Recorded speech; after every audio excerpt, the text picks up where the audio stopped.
Just got back from my walk, doing the cool down, man. Gotta cool down. It's not really warm out there right now, but I just kept walking. Don't know why, I just kept going. Was gonna make it short, ended up being the longest I've walked in months, so yay. Uh, I had a group's got 3 players in it, and this open table thing I run, quasi open table. I put the hammer down on who I play with now. So one of my rules that I think I've mentioned before, but I've not gone into great detail, is all shields shall be splintered. I allow the martial classes in my game. Basically, your fighters and your fighter subtypes whose primary position is to melee. I think I'm gonna let them. I have been letting the hybrids have it, like rangers and paladins. It's simple. I think it started on Troll Smith's blog back in the day for BX rule or whatever. That once in combat, you can shatter your shield, and it negates the damage of that attack. Now I've been allowing it as long as it's a physical attack. In the past, I've let people do it for like a poison bite, or in survival film I say versus poison, and I allow it to be retroactive. I know that's a little meta for you, some of you people, but I play with a small group, and that way you're like, oh, I feel like poison. I'll just shatter my shield. Then I gotta think up how the snake that's only 3 foot long disarms your shield. So I've been a little bit more picky about it here lately. And I do, if it's a magical shield, I allow you to shatter that shield versus magical attacks. Lightning bolts, fireballs, so you crunch in the corner and hold that shield up and it just takes the brunt for you. Because I always picture the shield having a deflective power, so it deflects attacks or rebounds them. So if you crouched in a corner, then flames would be diverted away from you and the magic would be consumed, giving your fighters a little bit more oomph and durability, at least your sword and board fighters. I only allow 2-handed weapons to cleave. So if you're sword and boarding it, you are more tanky. We're using those words we don't like in our OSR games, aren't we? But you lose the cleave. You want to cleave? Yeah. You need to get a 2-handed weapon. I just don't see people cleaving through multiple people with a dagger. That's not how I picture it. So, my world, my game, my rules. It's a little theatric. We're trying to go for that pulpy feel, y'all. So, and I don't think this was really gone into, and I don't like how we end up treating everything as being literal. So each attack's one attack. No, it's a series of attacks. Therefore, I allow a shield to be shattered versus an attack routine. And by that, I mean claw, bite, wing buffet, tail, blah, blah, blah. If a creature has a routine where he has multiple attacks, it counts. So if you're fighting that Hydra and you're going to eat 12 attacks this round, he's just going to tear that fighter apart, and he goes down and he shatters that shield. He negates those 12 attacks because it's part of it's a routine. He has 12 multiple attacks. And same as the claw bite. Now they tend to use them claw bites on them ghouls. And I'm noticing I might be a little partial to ghouls in my campaign. I need to tone that back.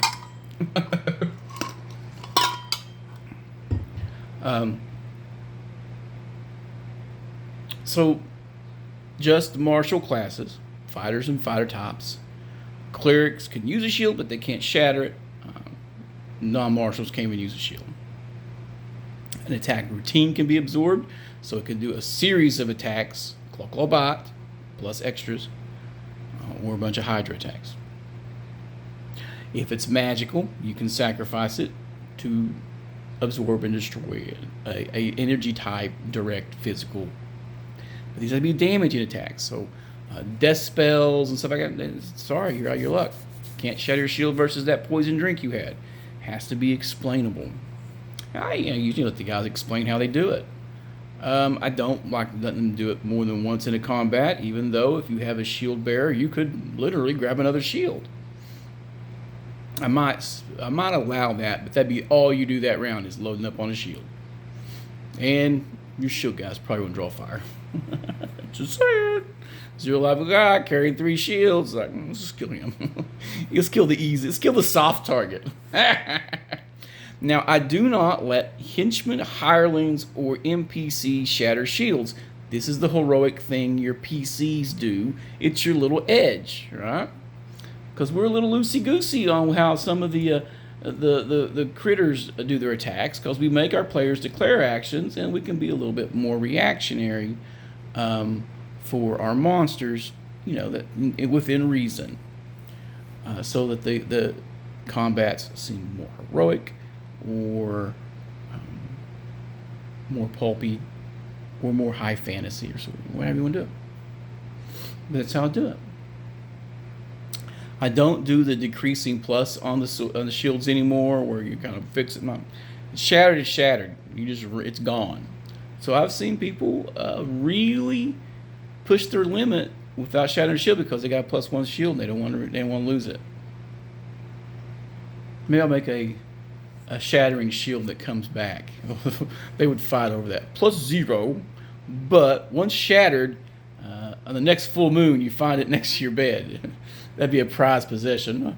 At low level, it's like 10 gold pieces of shields killing me.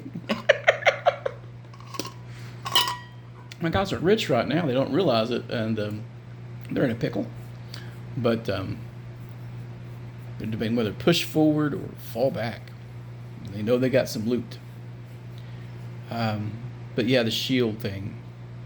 It's the one BX rule house rule I've picked up over the years that seems like more and more people are using it, and they really like it. And I think it's a solid mechanic. Your fighter is more than just a dude who's he's not an 8-bit action hero who does one swing.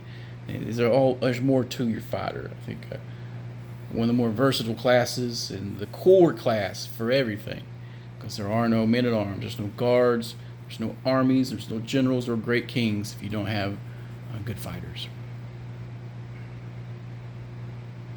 I think that's all I did with that.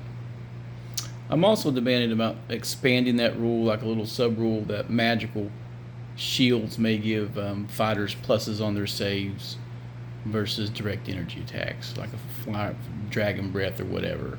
In lieu of shattering, they can just, they have having a magical shield gives you pluses on that stuff. More of that deflection thought. I'll have to really think about that, because I don't do any pluses over 3 for my weapons and items. So +3 is as big as it gets. And I think that's a balancing factor. Your biggest range for stats is +3. So your biggest range for weapons is +3, which puts that damage cap at +6. Which means guys aren't going to be doing more than 16 points of swing with a two-handed weapon, a great weapon. And no more than 10 to 16 range for max damage for small weapons all the way up to the big ones. It's balanced. It's a little balanced. So, all shields shall be splintered. Use it in your retro clones, your BX, or your AD&D Lite. Or not. And if so, why not? Just put it in the comments. Duke it out in the comments. Like and subscribe, yada, yada, yada. Lost another follower. They must have got tired of my language. But yeah, share with people you think it might be helpful for. If this helps you, great. That's what I'm here to do, to make your game better.